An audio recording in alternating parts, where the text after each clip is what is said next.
50 years ago. Thank you. Yeah. Hi, Ron.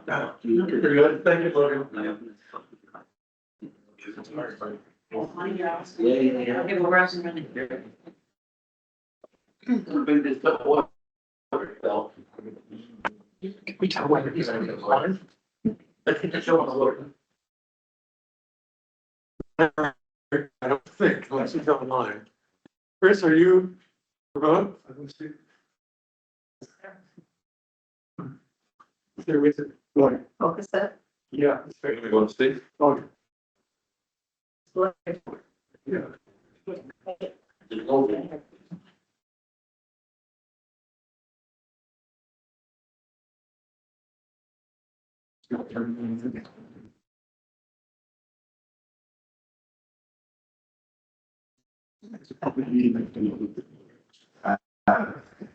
As part. Can we tell whether he's enjoyed this? Who? Just a try how you do. Yeah. All right. So before we call the meeting to order, I'd like to make a couple of announcements.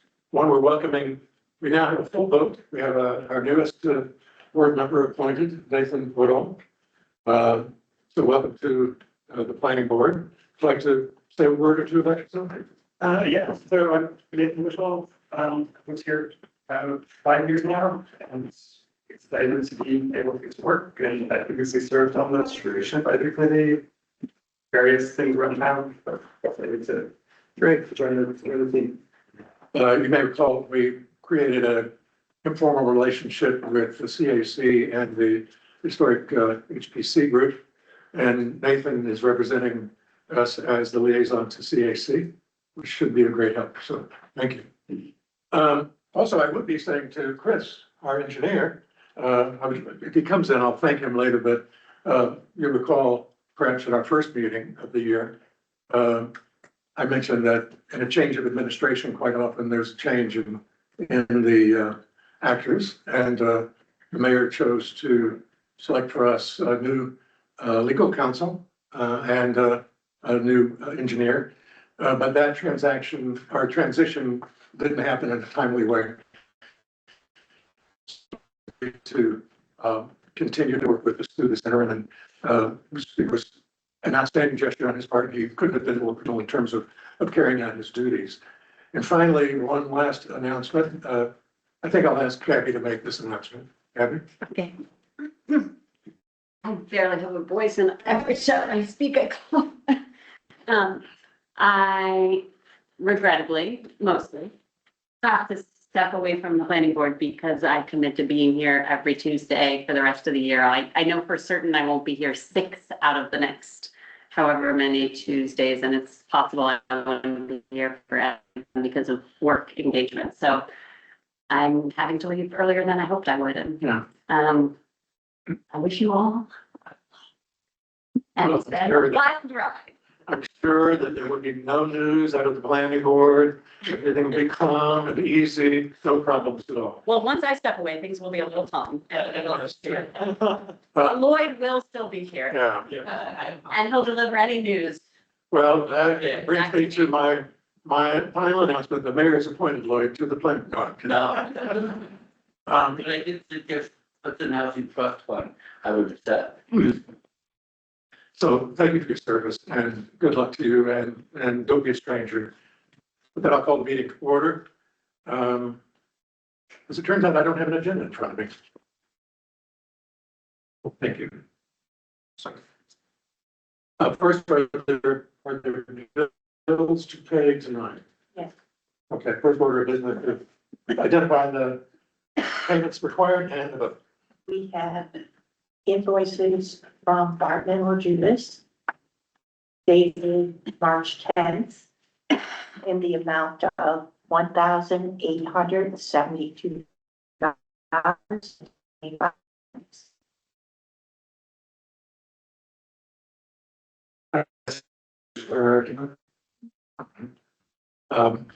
I suppose we ought to have a motion to approve that invoice. Being a motion that makes the motion, second, I'll second it. okay. Would you call the roll? Ms. Hoffman, Yeah. Mr. Shetsky, Yes. Mr. Spear, Yeah. Mr. Vogel, Yes. Woodhull, Yes. Ms. Contra. Yes. And Ms. Michael. Passes unanimously. Second order of business is to approve the minutes from our February 10th. First, I would ask, are there any changes or corrections to those minutes? Changes or corrections, and I would entertain a motion to approve. Yes. Jan approve, most moves. Is there a second? Second, Nathan. Linda? Oh, well, Okay. Hoffman. Yeah. Shetsky. Here, Yes. Michael, Yes. Vogel, yes. The next order of business is for next.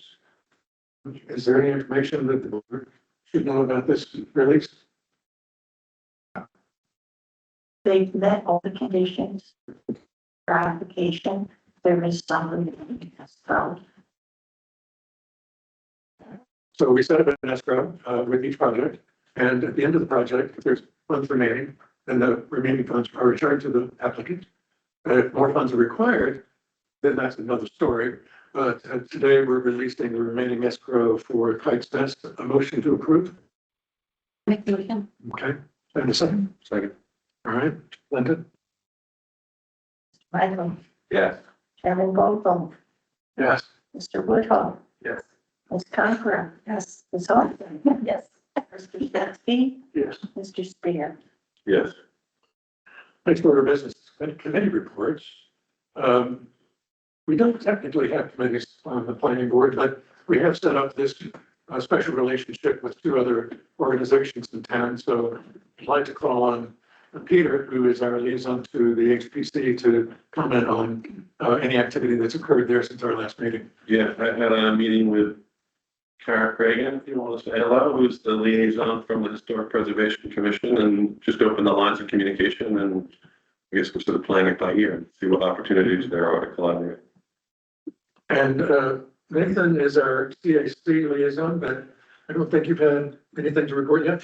And they didn't have a meeting this month because of snow. Okay. I think we're assured that there's no more snow this year, so that's a good thing. No? Forecasted for Sunday, are you kidding? Yeah. And 19 degrees. Oh, gee. Sorry to be. Are you in New York? I'd like to reorder the agenda with one change, and that's to move the review and approval of the escrow policy to the front of the agenda. We could deal with that now. Linda posted it on our portal. I think that first I'd like to recognize Linda and Jean and Andrew for the work that you did to revisit this issue. We also engaged the city treasurer and the city clerk as they're a part of the cash management of the escrow funds. What we presented to the board now is, I think, a tighter document that makes more clear the step-by-step nature of what the escrow is and what it isn't. It also has been turned into a contract with the applicants so that they're actually signing a document that commits them to following the outline of the procedure. Not included in the material that was posted is a more structured escrow thresholds for projects. Namely, site plan review is $2,500 for new and amended site plans, 3,000 to 10,000 square feet, the initial deposit of $5,000 and replenished when it hits 1,000.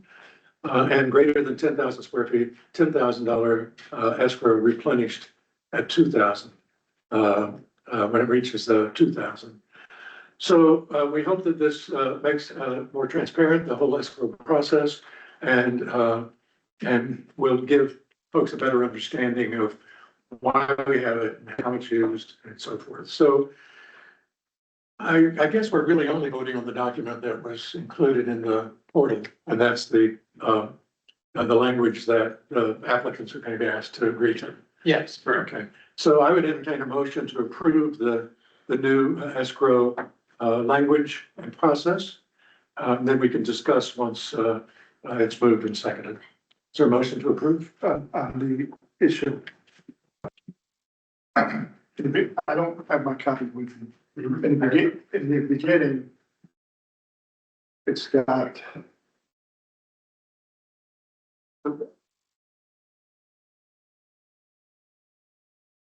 It looks like it's repetitive. Street address, section block, tax ID number, That's an old, that's an old one. yes. Oh, It's that's the it's been revised, it's Okay. just that. Because on the end of the document, you've got the same information there. It's all Okay. been I mean, updated is to it- just reflect tax ID. Okay. Yeah, do we have a copy of the thing we're actually? Do you have an updated version that he can see? Is that posted on the portal? Yes.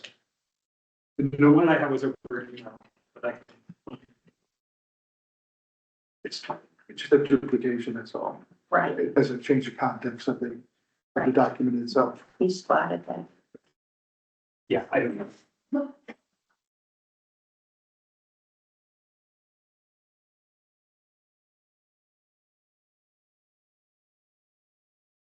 Where on the portal with this? I didn't post it. Wow, Didn't. How did it get stupid? it was distributed to By email. you guys. There's an email that you sent. And then. And then it was revised. If the board doesn't have the final document in front of them, I recommend we table this for now,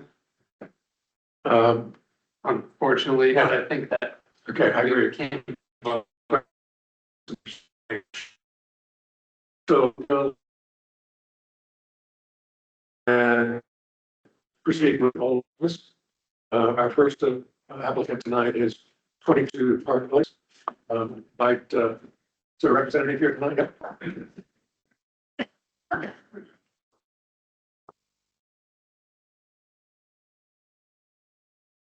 Greetings. Do you have an update for us from our last conversation? No, as far as I'm concerned, I was just waiting to get approval from the board. I don't know if you need anything from me, but I submitted this. Okay. I'm just waiting to see if you guys will approve the project. Okay, so, you can stand or you can take your seat back again then, we have a little business. This project is, included in the state's predefined list of actions that do not require, further environmental review. So our seeker obligations are complete.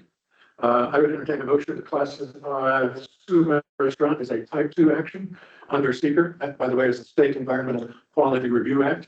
So is there a motion for consideration? Make the motion. Okay, and is there a second? All right, roll call please. Ms. Hoffman, Yes. Mr. Shetsky, Yes. Mr. Spear, Yes. Mr. Michael, Yes. Chairman Vogel, Yes. Mr. Woodhull. Yes. Ms. Cochran. Yes. Okay, thank you. Second action,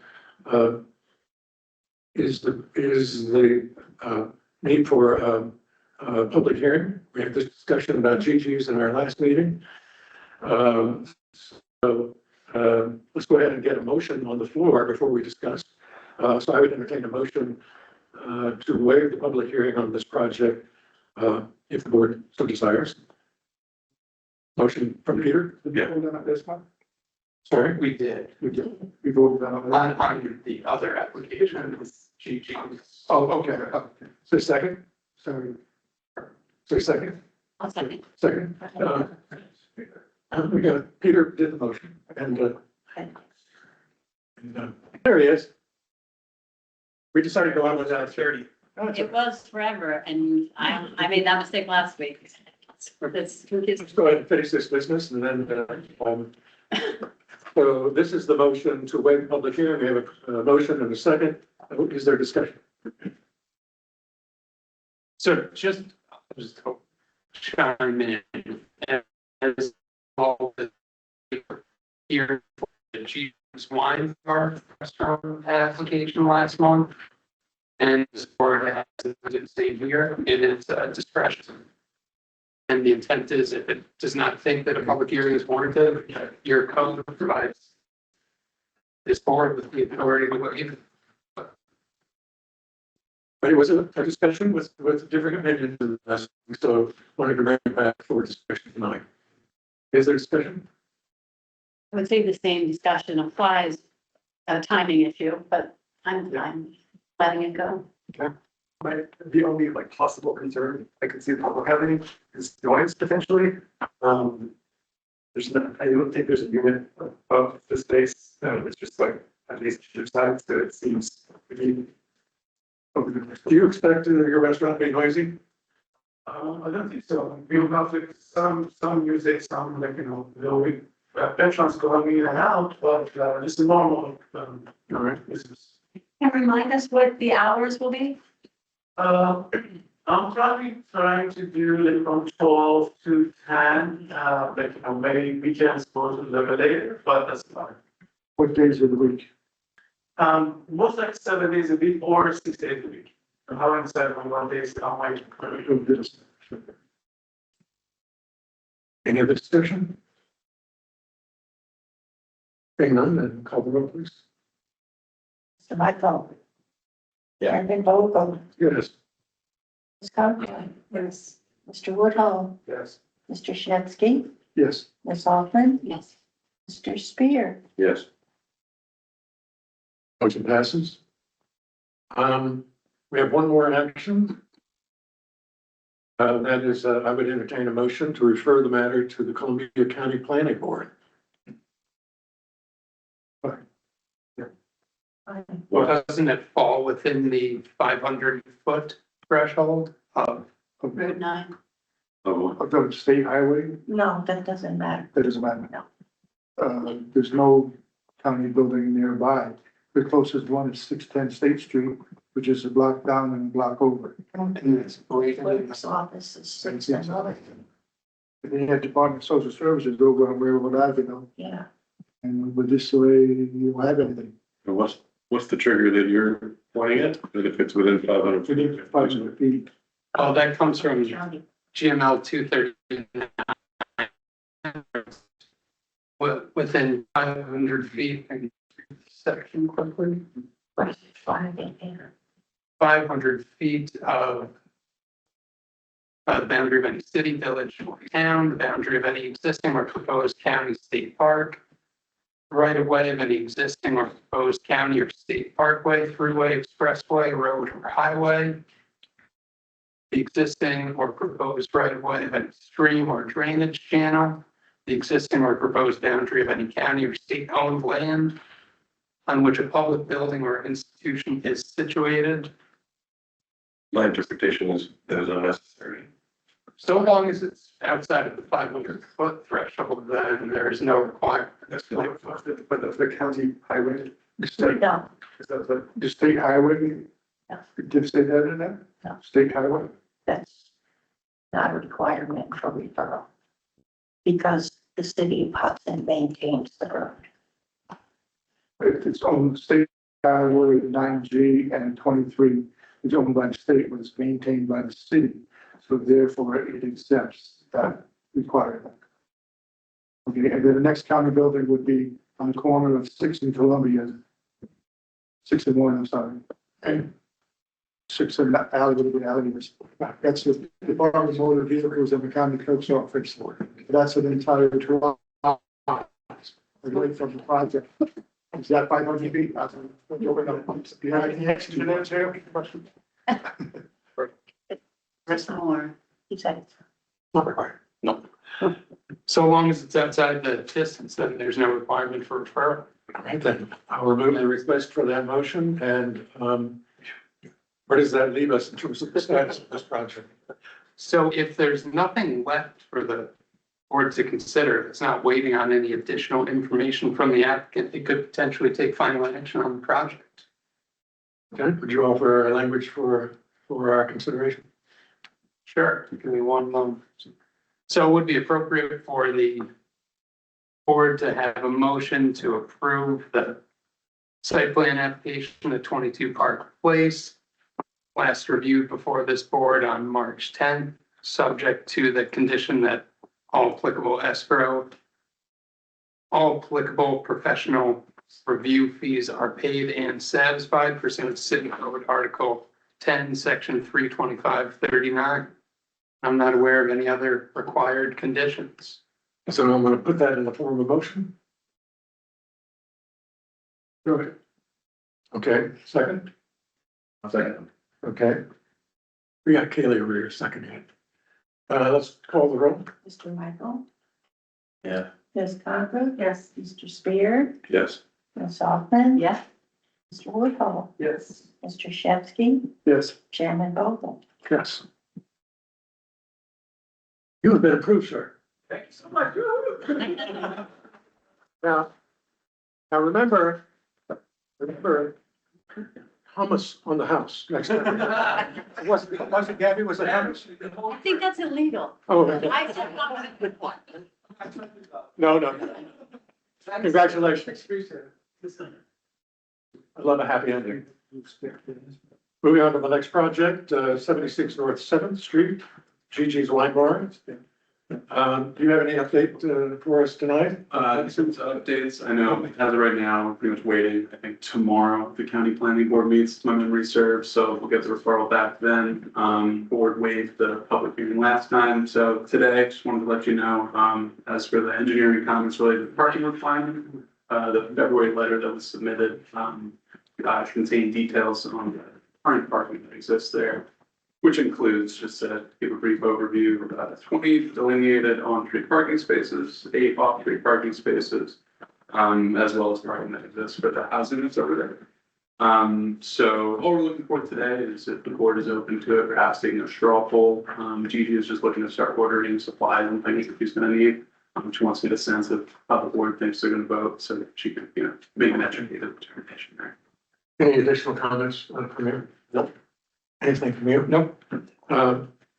Thank you. So this type of project is also included in the state's predefined list, requires no environmental review. And we've already voted to bypass the public hearing. The applicant has asked for a straw poll, and I'm told by our attorney that that's doable. It's not binding action, just to be clear.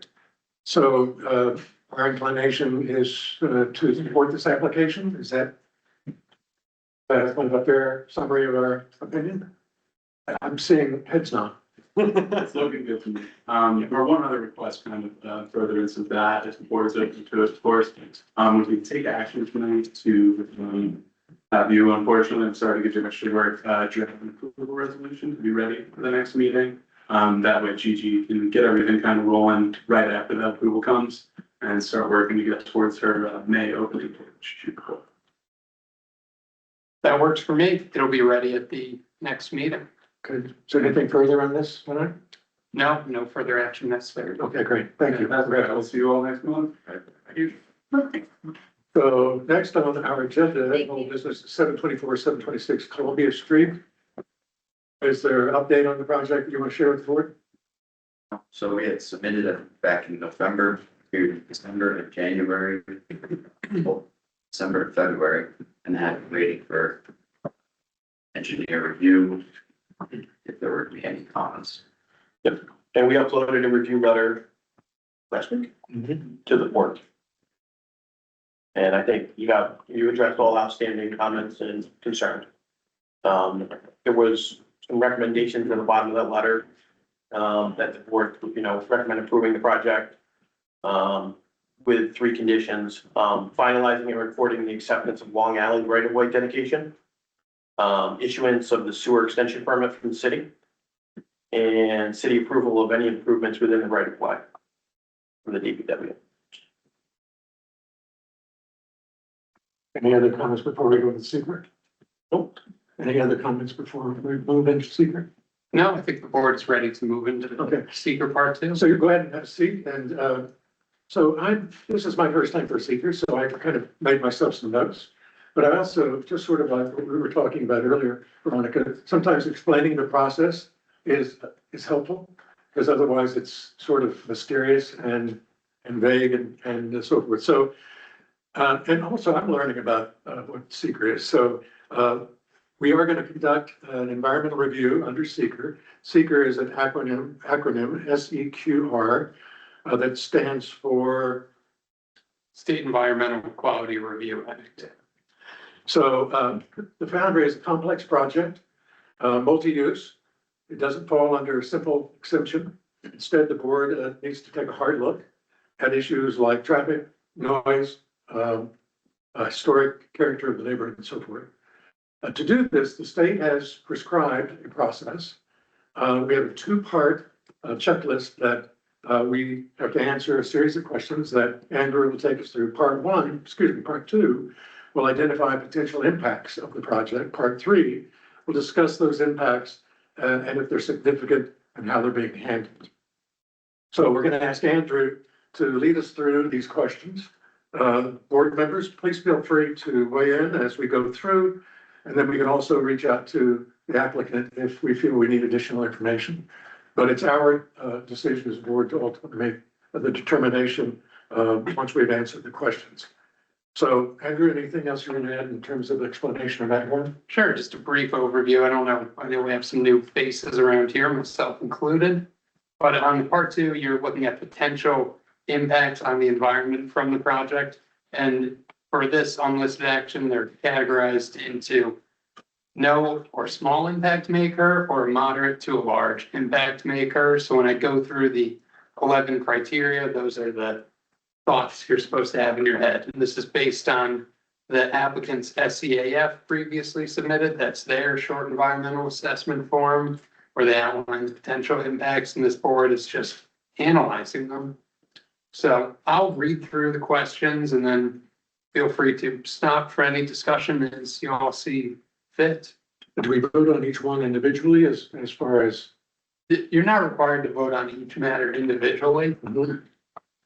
But if the board thinks there is a moderate to a large impact on whatever prong I'm reading, I think it would be best for someone to stop the action. Okay. So will the proposed action create a material conflict with an adopted land use plan or zoning regulation?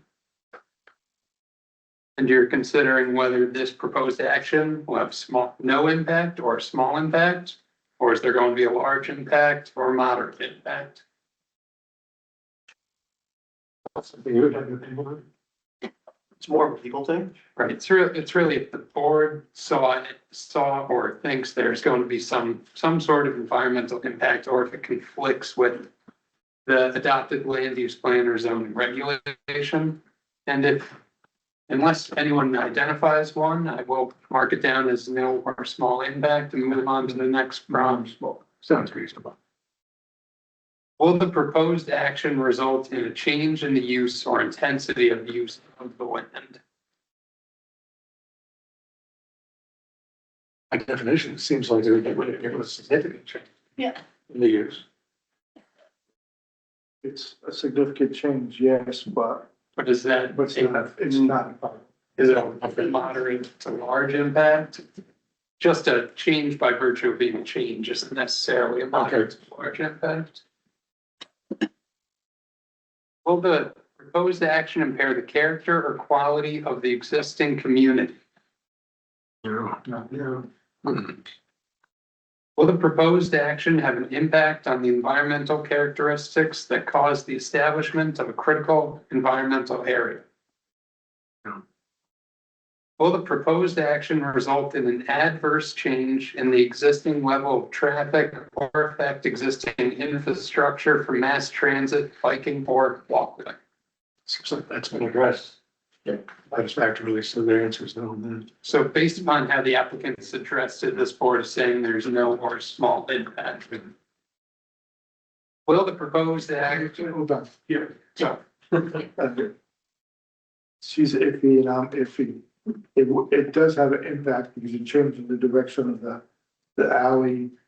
You're gonna have more people there entering and exiting onto Columbia Street. The sidewalks will be changed, I believe. There's a park area in front. Does that have an effect on the area? I'm fine with it being a small impact. Falling back? Yeah. Okay, I'll go along with that. Everyone satisfied there? Will the proposed action cause an increase in the use of energy and it fails to incorporate reasonably available energy conservation or renewable energy opportunities? Has the applicant spoken to?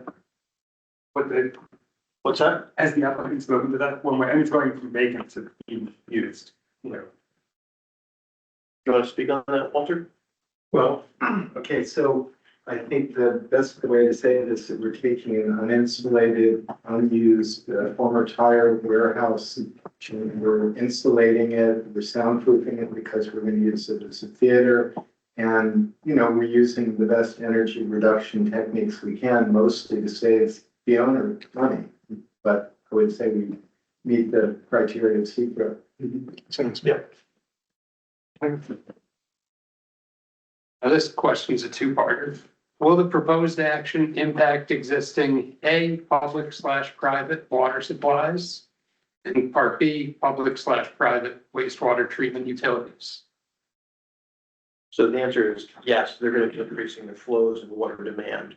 And that's the process. They're gonna need to get the sewer extension permit through DEC. So planning commission?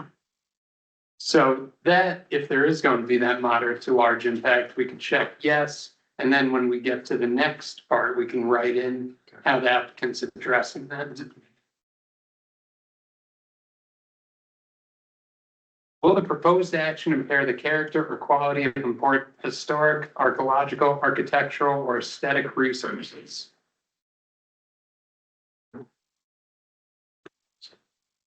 Will the proposed action result in adverse change to natural resources? Will the proposed action result in increase in the potential for erosion, flooding, or drainage problems? That's more on construction, so you're looking at that. And lastly, will the proposed action create a hazard to environmental resources or human health? So that's everything on part two, and we answered no or small impact for everything except number 7, will the action impact existing public-private water supplies or public-private wastewater treatment utilities? So then we go to part 3. That's the determination of significance, and I'll just read from the top here. For every question in part 2 that was answered moderate to large, number 7 in our case, or if there's a need to explain why a particular element may or will not result in significant adverse impact, please complete this part. So here we're supposed to fill in what the applicant is doing to mitigate that identified moderate to large impact, to make it essentially a non-issue and turn that into no or small impact.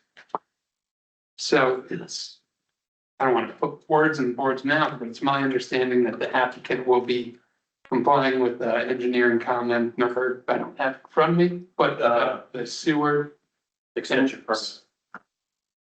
It's comment number.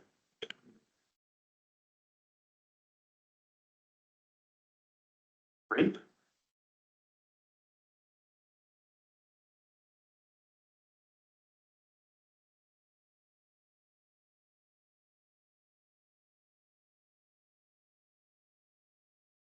So the applicant will be working with DEP or the DPW to acquire the sewer extension permit. So is the board satisfied with that rationale for that? That will mitigate number 7? Yes, it's, I just don't understand the project here. Is it that they don't have adjacent sewer currently? Is The city's under a consent order currently. and combined sewer overflow and. Correct. So they need to go through the process of submitting an engineering report, which I've done an initial review on. And then that goes to DPW and they do their review and submit to DEP or to New York State, DEC for the sewer extension permit. So everyone all good? Yeah. So based on that, we can now make a determination of significance, and that's either positive or negative. Positive means there will be a environmental, the project will result in adverse impacts on the environment. A negative determination of significance means that there will be no potential adverse change to the environment. And based upon our answers on part 2 and the condition the applicant is performing, TDE comment number 3, it would be appropriate to accept a motion for a negative determination of significance. Do we have to adopt the parts 2 and 3 first? We could vote to adopt it. That would make sense. So it would be appropriate for the board to accept a motion to adopt part 2 and 3 is complete, and then we'll take a determination of significance vote. So moved. Is there a motion? Jean? Second. Second. Okay. Chairman Vogel, Yes? Rico, Yes. Ms. Conrad, Yes. Mr. Michael, Yes. Ms. Hoffman, Yes. Mr. Shevsky, Yes. Mr. Spear. Yes. Motion passes. So is there a motion now to issue a negative declaration for the foundry? Yes. Jean? Second. And a roll call? Chairman Vogel, Yes. Mr. Whitford, Yes. Ms. Conrad, Yes. Mr. Michael, Yes. Mr. Spear, Yes. Mr. Shevsky, Yes. and Ms. Hoffman. Yes. And approved. Now we have finished the secret process Correct. and we're ready to approve the site plan with one condition. Is that correct? I think I would recommend, if the board's ready to take final action on the application, then I would recommend any potential final action be subject to all the TD comments were addressed, correct? Correct. There was 3 conditions in the bottom letter that needed to be included. So I would recommend that if the board is going to approve it, that it be subject to satisfaction of all the town designated engineers' comments identified on his March 3rd letter. And further on the condition of payment of all professional consultant fees pursuant to City Code, Article 10, Section 325-39. Okay, so the motion that we seek is approval of the site plan for the foundry with the conditions that our attorney has outlined. Is there a motion? Makes a motion. Okay, moved, second. Peter, all right. Linda? Chairman Vogel, Yes. Ms. Conrad, Yes. Mr. Woodall, Yes. Mr. Michael, Yes. Mr. Spear, Yes. Ms. Hoffman, Yes. Mr. Shevsky. Yes. Unanimous? Congratulations. Thank you so much. We now move to our next order of old business, 405 Columbia Street. Anything to update us on here? We received the correspondence. Yep. And revised our submission documents according to those documents resubmitted. 4th of 5th this month. Altered date into that. Sure, submitted those revised plans for your review. There were no major changes to the site plan as a result of those comments, just some adjustments to a couple pipe elevations and some of our construction details. Yeah, I'm sort of new to the project as a new board member. So my understanding is that it's sort of changing the hardscape from a permeable surface currently, a mix of gravel, it's like what's currently there. A mix of gravel and cobblestones to some sort of more less impermeable surface. So there's like in the engineer's report, or actually your submission, I think there's a 16% increase in sewage outflow. I just was trying to understand if that was mostly from the change in surfaces and if there's any mitigation that can be done on the hardscape surfaces to make them more permeable so there was less sewage overflow given we have combined sewer overflow.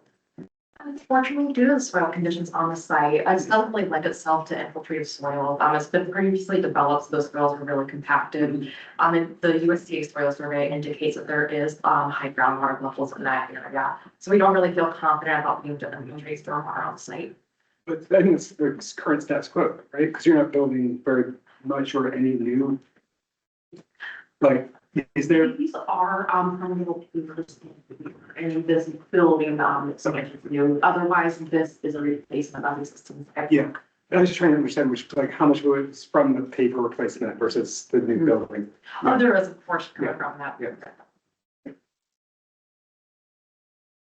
Any other questions? I don't think there's anything the board is doing tonight in the way of action.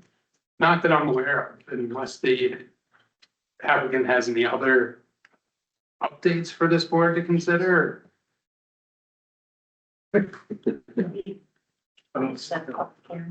No? Are you Is, set up? is there, I think we potentially could, is so long as there's no engineering comments. I think the engineer comments were minor in nature, So that there's, setting a public hearing is the next step. Okay. So take me through this. How do we do that? so here's the, you would do a motion, you would accept a motion to schedule a public hearing at the I don't have the date in front of me, at the planning board's next meeting, which is probably April. Yeah. Okay, April 14th. So is there a motion to schedule a public hearing for 6 P.M. or between 6 and 9 P.M.? Do we have to designate the time? As long as you designate the start time. The meeting would start at 6, but that doesn't necessarily. I think you should notice it for 6, as long as it's, you notice it earlier. Okay, fine. So a motion to schedule a public hearing on April the 13th at 6 P.M. for this project. Motion. Second? Sure. Okay. Linda, did you call the roll? Chairman Baldwin, Yes. Mr. Woodhull, Yes. Ms. Hoffman, Yes. Ms. Conrad, Yes. Mr. Michael, Yes. Mr. Shetsky, Yes. Mr. Spear. Yes. Okay, we'll see you on the 14th. Okay, thank you so much. Okay, yes. Now we have, so, It is the 14th, it's the 14th. how did the motion read? The 14th? Okay, good. I thought we were supposed to sit down and say nothing. So next is 1416, 4th Street. 4th Street. Okay. Again, we received comments in late February, Katie and Walter, they did the spot submission documents, to the rest of the comments. So again, there weren't really any major revisions to the site plans. I think the biggest revision that came with it was originally we had a sidewalk extending a little bit up the alley. To conserve that with the municipality, we opted to remove that sidewalk here. Otherwise, there were no major revisions. That was the only thing I was gonna comment on, was the sidewalk Yeah. on Prison Alley. Any comments from you, Andrew? No, so long as the board is satisfied with the updates it's received thus far and based upon the apparent satisfaction of the town designated engineer's comments, this board could consider scheduling a public hearing for April 14th.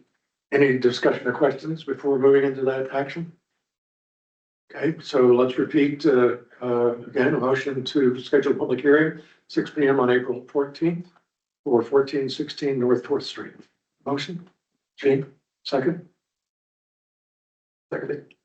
Nathan? Linda? Chairman Baldwin, Yes? Ms. Hoffman, Yes. Ms. Conrad, Yes. Mr. Michael, Yes. Mr. Shetsky, Yes. Mr. Spear, Yes. Mr. Woodhull.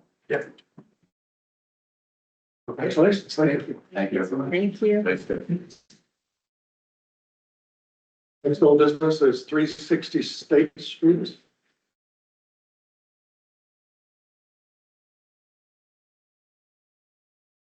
Great, welcome. Thank you for hearing us.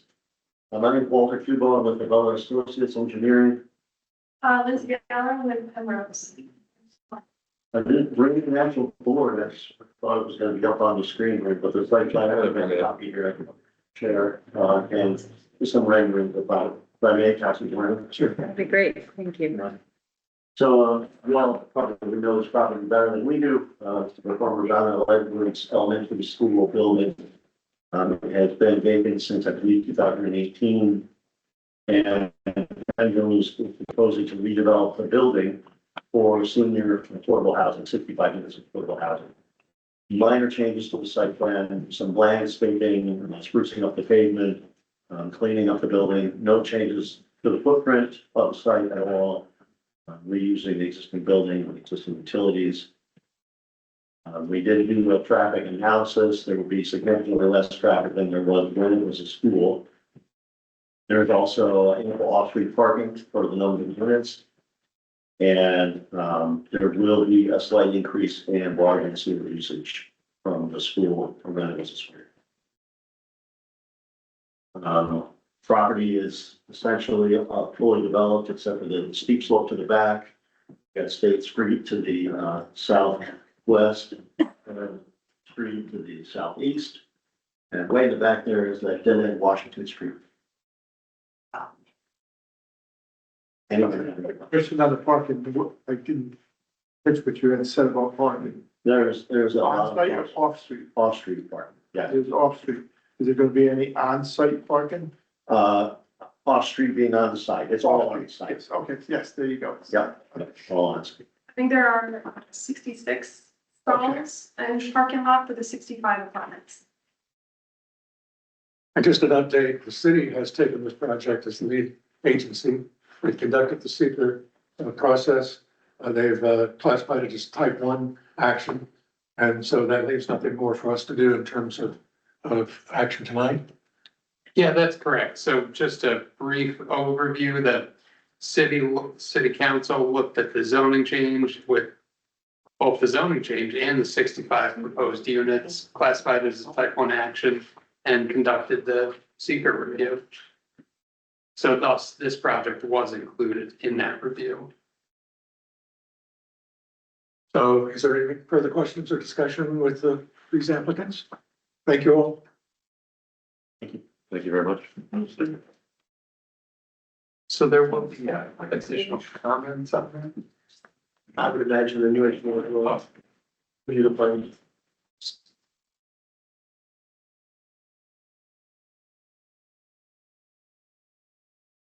So we're ready for our next full business. That's the Hudson Housing Authority. I'd like to make a comment before inviting them to present. They did post today on our portal revised renderings of the proposed project. But because the board received them at such a late notice, I'm going to recommend that we view the presentation, but reserve our discussion about the proposed changes for our April 14th meeting to give us ample time to understand those drawings and study them and to formulate our questions rather than trying to respond on the run or on the go.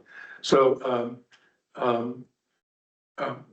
we would like the renderings to be put on our portal for public viewing, and also request that before the April meeting, that if you have new material to submit, that you install that before the deadline, which is normally 2 weeks.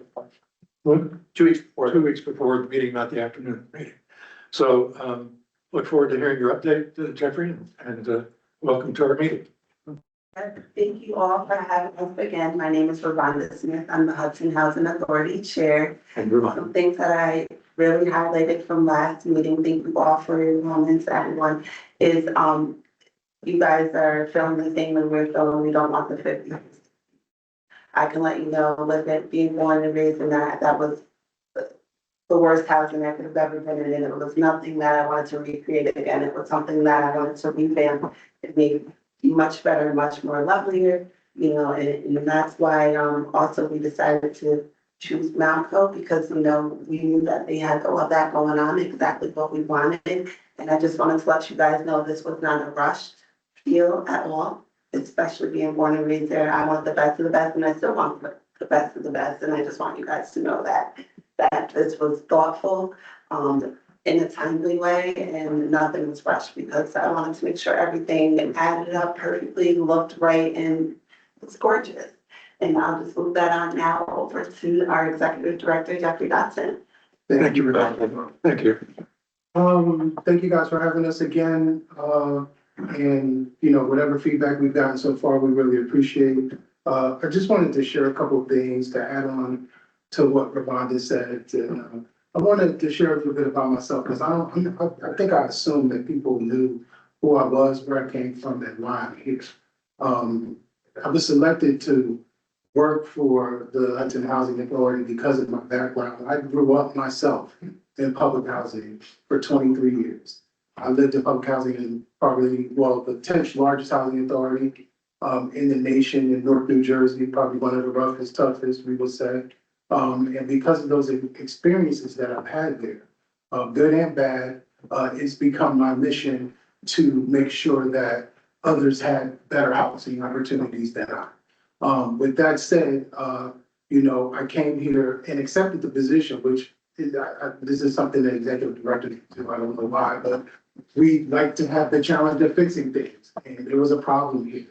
A problem that existed before I got here, the building beyond its usefulness, a bad deal that was put together prior, and I was tasked with holding all of that together while developing a plan and putting together a team to make sure that we brought dignity, beauty, and everything else families deserve. And also while sharing the hope that I profess for people, that I have myself felt self-sufficient through my mother's story. She made sure that we stayed in public housing until I went to college, and that was the only way that I was able to get that opportunity. So I sell that to people, that you can make it too. So to Ravonda's point, it's been a very well thought out process. We've been working on it it was worked on before I got here, but started to be constructed when I got here. And, you know, when I came to Hudson, the first walk that I had down the street, I was like, this is a beautiful historic place, only to make a right on North 2nd Street and go, oh my God, what is that? Even though I saw pictures of what I was coming to work on, it was hideous. I'll never build anything like that again. And that's why we're here. And I just want people to understand that is the mission. It's not about a deal. It's not about a money grab. It's about making certain that people have the opportunity to have safe, stable housing so they can have stable lives so that they can do better.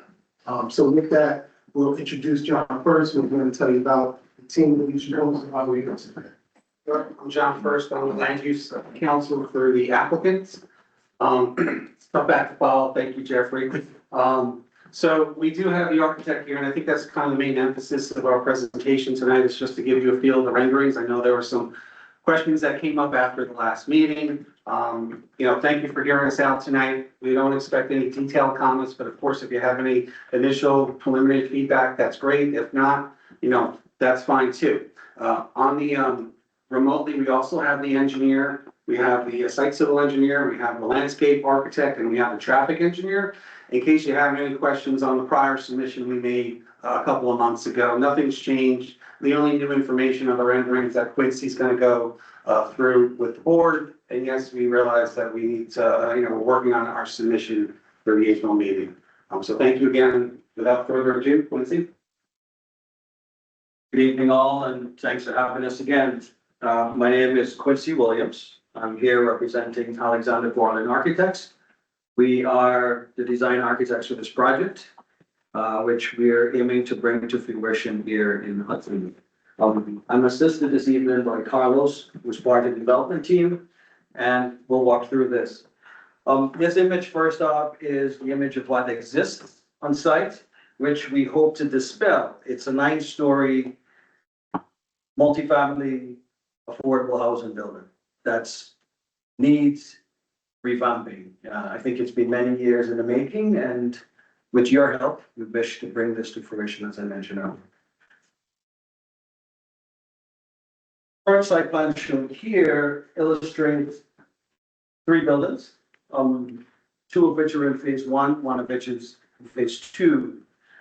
We wish to start with the buildings that are on State Street and North 2nd, and then shift into the building that's on North 2nd and Columbia as part of phase 2 development.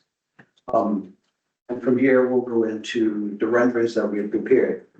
And as Carlos was bringing this, I wanted to say, the intent here is to articulate these massings so that the volumes read as townhouses. That was our initial thought process, with sitescaping that align harmoniously into the community. The architectural vision has a few aspects, at least 3 major aspects when we were thinking of this. So buildings that create the narrative of Hudson by lining the streets, as opposed to a tower in the park. Emblematic of Le Corbusier's idea of towers in the park. I think we want to run away from that. And I think there were some comments about that in my absence. Buildings that are scaled to be harmonious with the townhouses of Hudson. As you can see from these, we have a certain interpretation of what the townhouses in Hudson look like, and hopefully what we want these to look like. But in addition to that, we want to create a pedestrianizing atmosphere with a park. We're hoping at some point to pedestrianize State Street at this portion of the site so that it brings a community together in the heart of this project. And by heart is where the community lives. Greater Hudson, as well as in the microcosm that we wish to present here. But the story doesn't end there just yet, and before we flip slides, we also thought about materiality in this process and created materiality of a sense and a memory of place.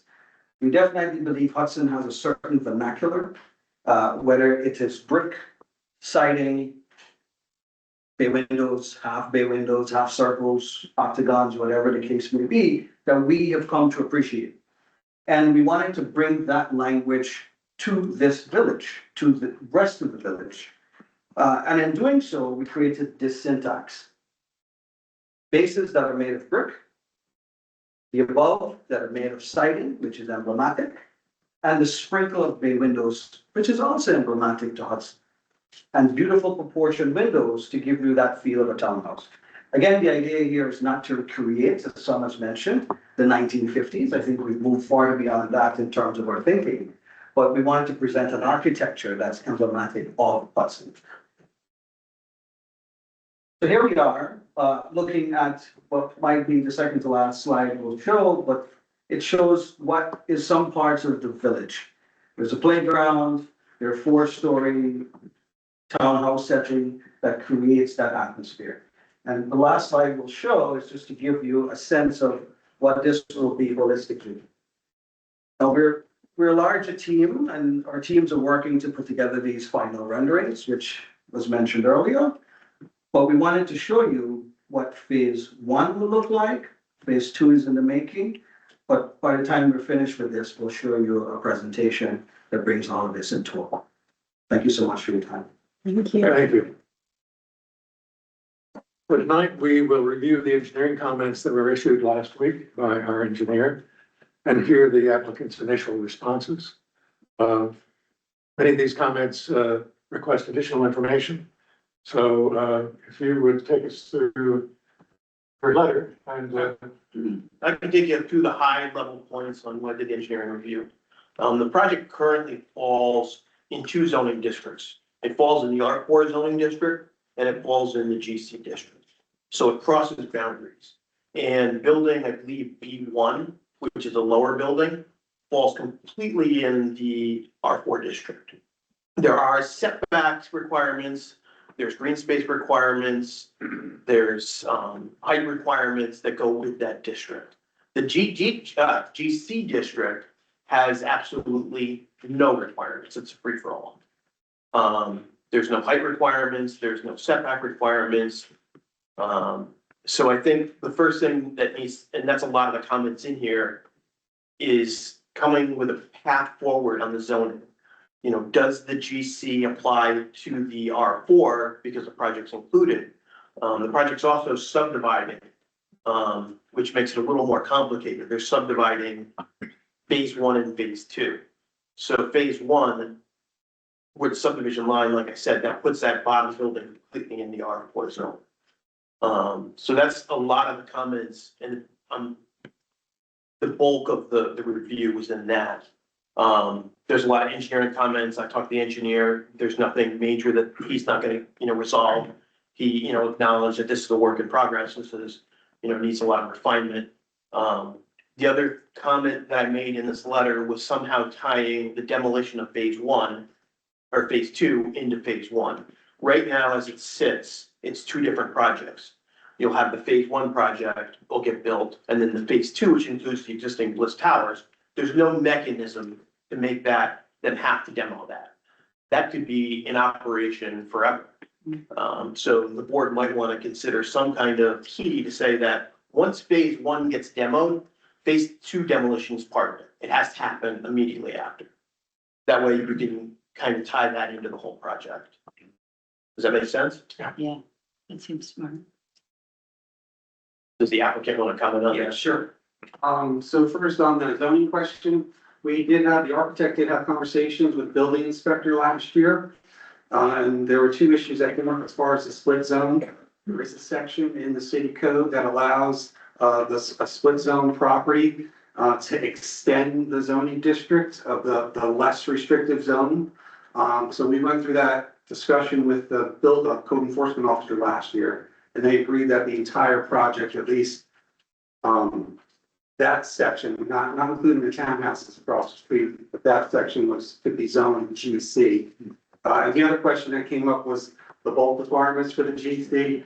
Yeah, the bulk table they're all blank. And so we had confirmed with the building inspector, the code enforcement officer last year, that there are no bulk requirements in the GC. So we feel like those issues were addressed last year when we were going through the conceptual, but we'd be happy to follow up and reconfirm. I would recommend you get a letter from the code enforcement officer. Craig's no longer there. He'll have to go to the new guy. You can have that, unless you have that correspondence that you can. So I'm interested. Just following up on that, I did speak with the applicant's attorney about this point, and that code provision is 325-4D. That's the one we're referencing to here, in case anyone was curious. And I did reach out to the code enforcement officer to confirm both the split zone issue and that there are no set regulations in the GC district.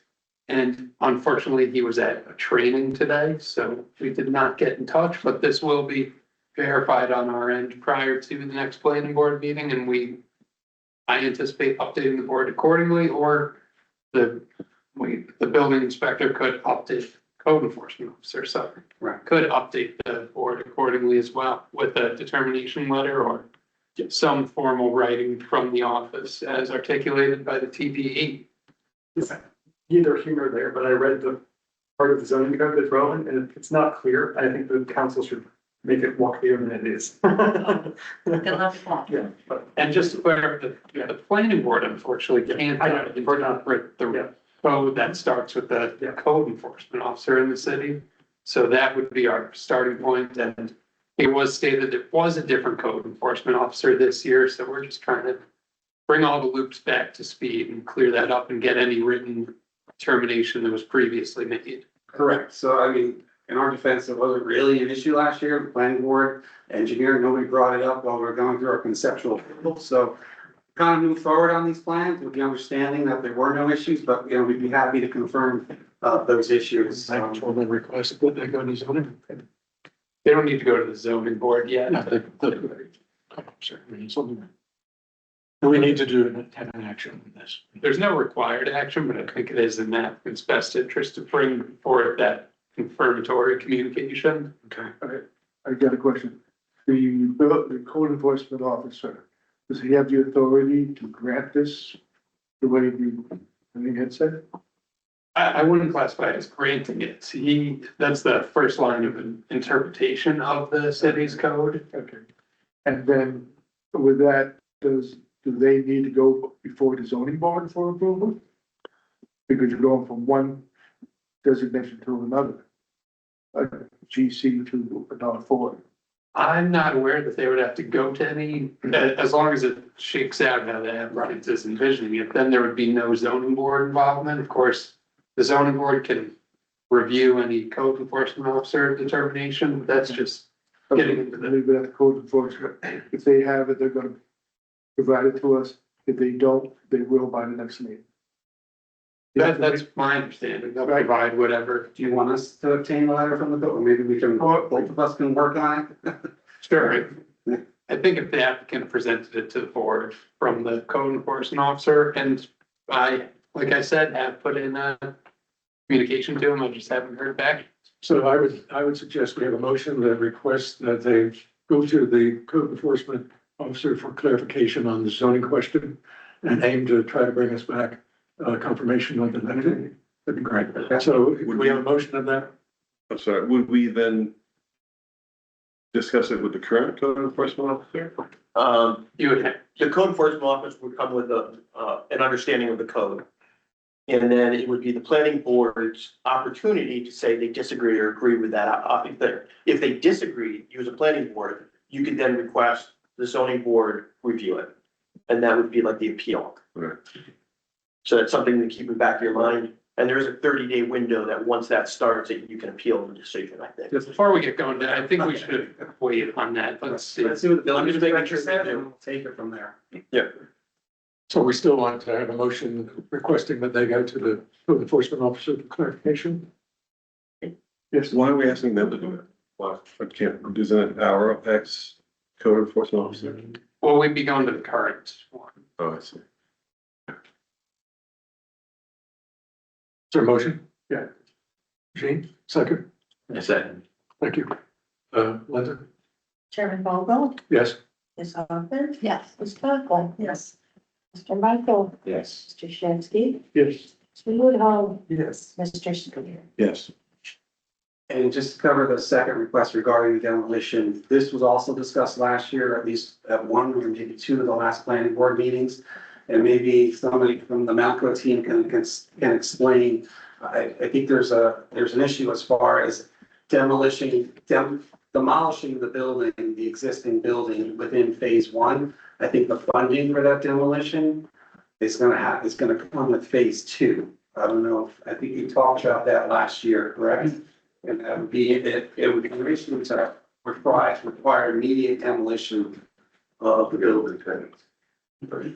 Hi, for the record, my name is John Matteo. I'm the Executive Vice President of Malco. Malco is the Housing Authority's partner on the project.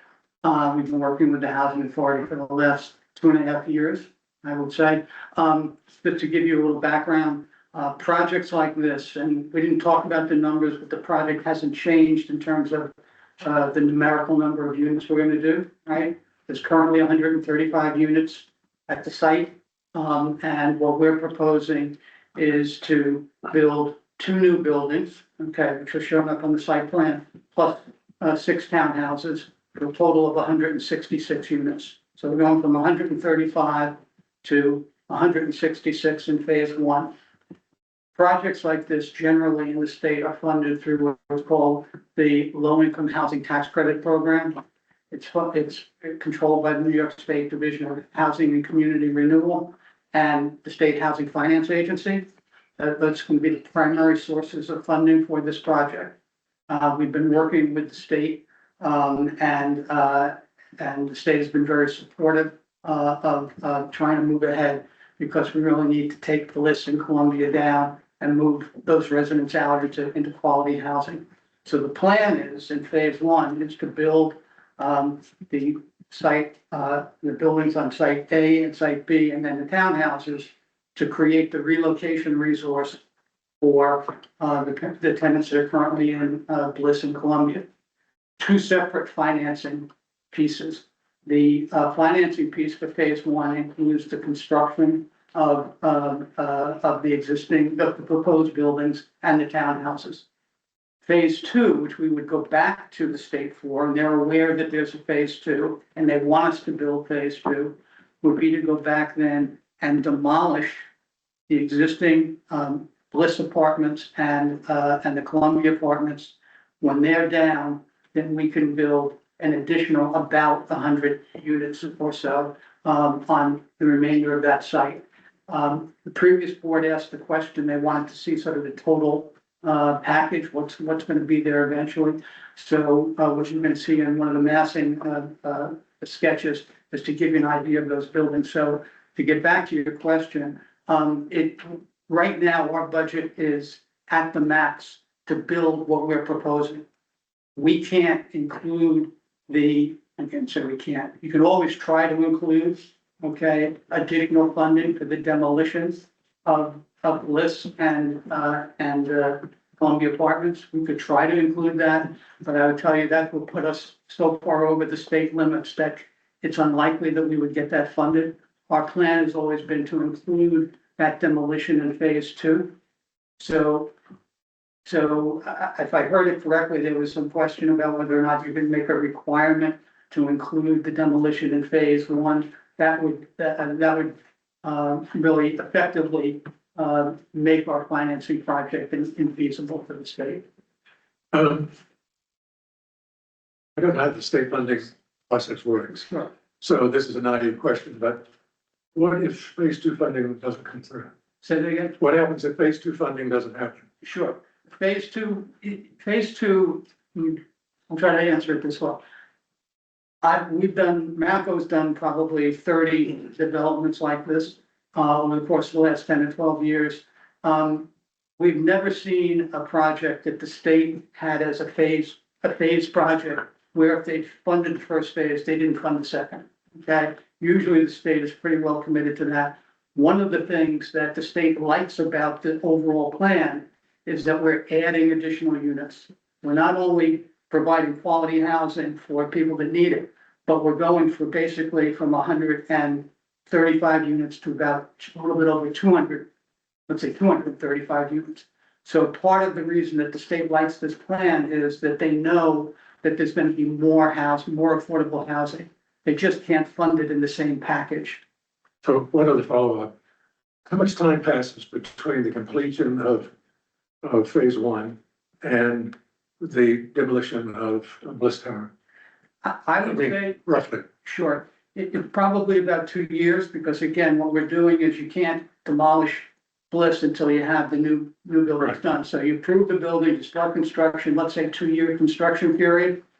During that time, our application is going in for phase two. So we get in the queue to get funded for phase two, but you can't do that demolition and start that project until you've relocated that household out. So my answer is about 2 years. Maybe I didn't frame the question properly. From the completion of phase one. Yep. To the demolition of Bliss Tower, how long will it be before the tower comes down? What would you estimate? In the best of circumstances, I'd say something like 3 months to 6 months. It depends on the state. The state has cycles where they'll fund projects a couple of times a year. It depends on when in the year the cycle is. It depends on how many other applications are in. All I can tell you is, and I don't want to hate to put words in other people's mouths, so I'm not trying to do that, but this is a priority project for the state. Okay. The whole project is a priority project. Get the people out of Bliss and Columbia and build more affordable housing. That's a home run for the state. So, you never can tell what the state is going to fund, but this is a hot number for them. I guess one of my concerns though is that, because of where the new buildings go, there's a set of like playground recreation for the current residents that would then disappear. There would then be, I just worry about this like thing where we end up for an undefined amount of time. We never demolish Bliss, like there ends up being this empty shell there. Like it just seems like that seems like a really bad outcome for everyone.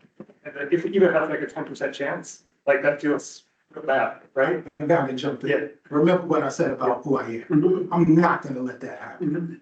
It is ludicrous to let that happen. Yeah. It's inhumane to let that happen.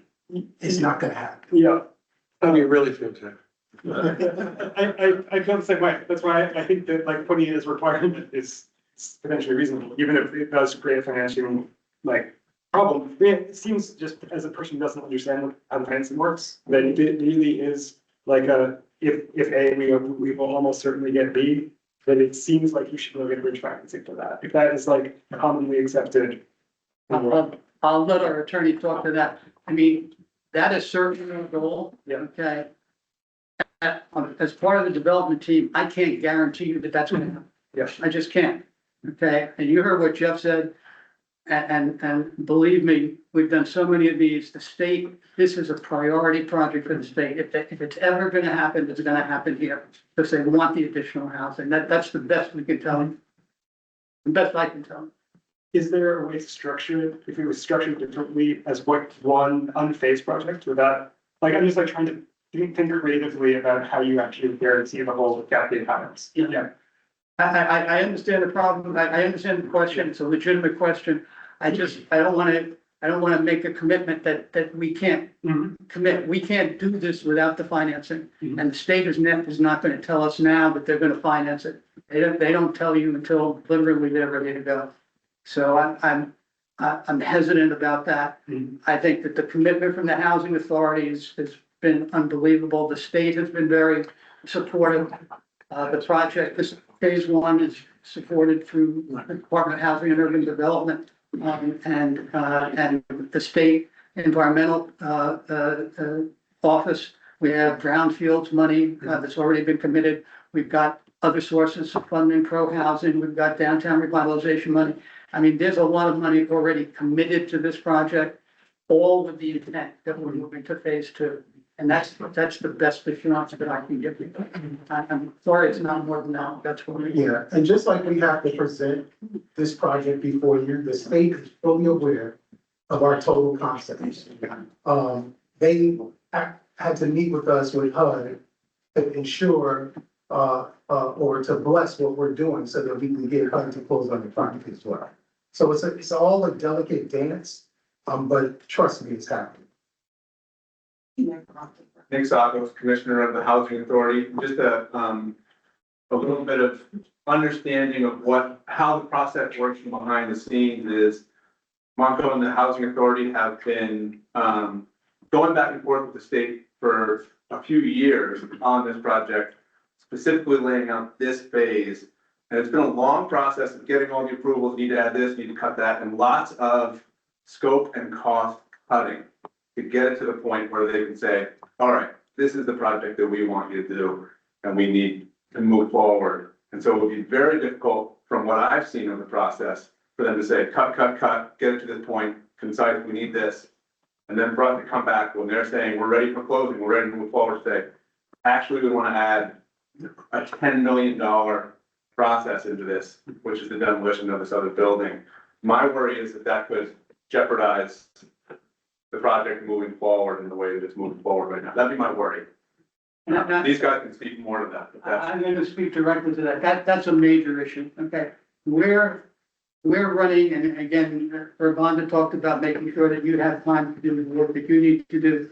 But we're working against the clock, and we're working, quite frankly, against all of the housing authorities in the state. Okay. Who also have projects that they want to fund with a limited amount of state funding. So we're working against the clock to get a project that the state is to sign off on. And as I said, we've already gotten millions of dollars of commitments from other agencies and other state agencies. So everybody is on board as much as they can be. And if we go back, as Nick said, if we go back and now say, okay, now we're going to change this, we can make minor changes in the plans and, if you're going to adjust units or something like that. But you can't make, at this point, we couldn't make a significant change in what we're proposing. Like if we wanted to move into phase two now without completely disrupting a timeline, getting out of the queue funding. Right now, the state is telling us that we're in the queue to get this closed by the end of the year. If we're going to have a substantial change, then we're out, somebody else is in, and now we start talking about when next year we start. And it's going to be March, it's going to be June. So it's critical to try to keep the project moving within the realm of what you guys have to do for your review. Thanks. No public comments, Lloyd. General, quick question. You know, the two more, Like Ron said, right? Sorry, we don't have public comments on the agenda. We will have a public hearing in due time. And we want to give the public full opportunity to participate in this discussion. But we're in the middle of the technical discussion tonight, and it would be premature to have public comments. Would there be any way to do a timeframe demolition so that to say that you've got 5 years after phase one is complete to? I think, and I'm going to offer this without. They own basically. Yeah. Owns that building. I'm going to offer this without talking to the rest of the team, but I think that we can certainly say for timelines, and we have a certain time within to submit an application to the state for funding for phase two and to start that process. Okay, that's a reasonable thing, and we can certainly commit to that. I can't give you the dates off the top of my head, but we could do something like that. And you know, try to set up a milestone as we go along. We can certainly do that. Yeah, milestones, yeah, sure. Any other questions from the board? I did have like one question around the renderings, around the pedestrianization of State Street and whether that was included in the project or not, because in the site plan I was looking at, it doesn't look like that it is, and so I was just like getting clarification on that. Yeah, so the pedestrianization. Yeah. Is that a word? Yeah. So that is something it is the housing authorities and Malcolm's intent to do that, but they wouldn't, again, approach the state until phase 2 because of funding issues. So, phase 1 is going to, State Street's gonna remain the same. When they come back to phase 2, you know, at that point, they'll have discussions with the state and they'll, you know, hopefully they can, you know, make it more pedestrian friendly. So that would be the intent, to go that way.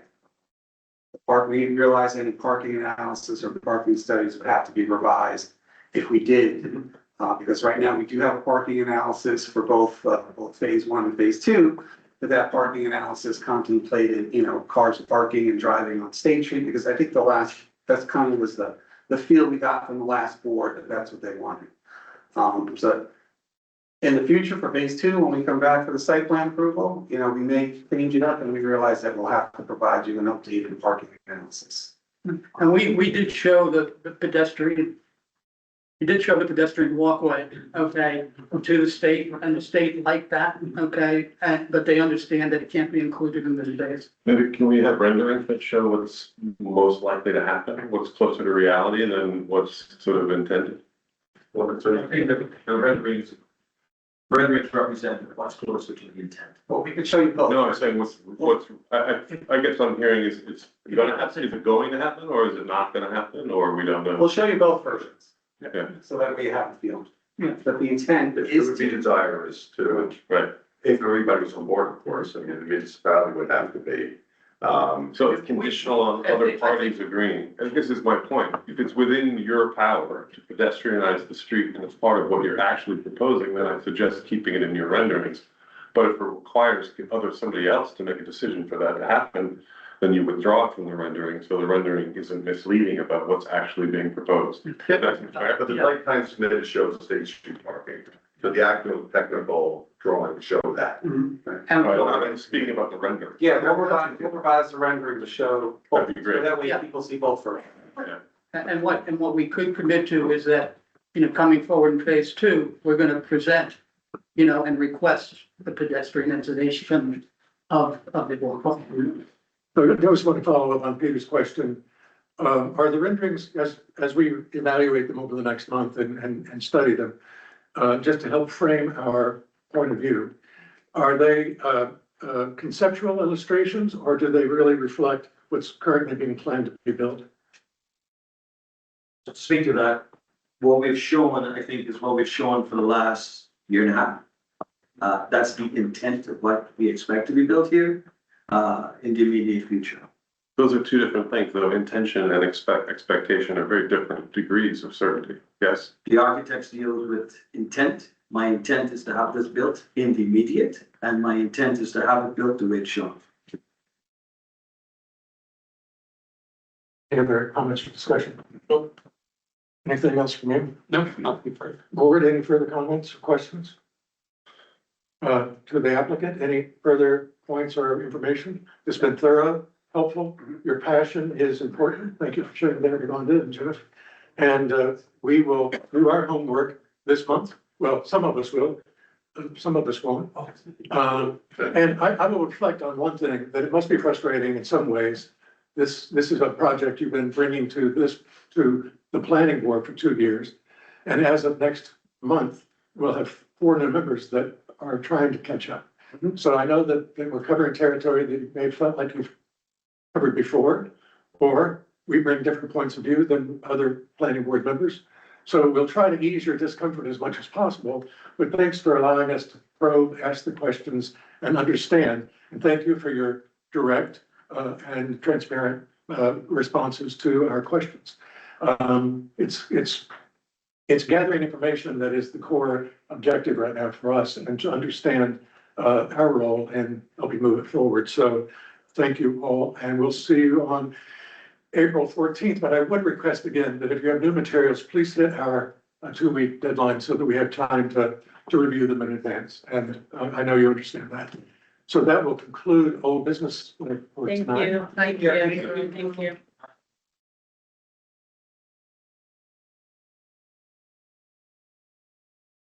We have no other business. And so 90 minutes into our meeting, I'm ready to accept the motion to adjourn. Wow.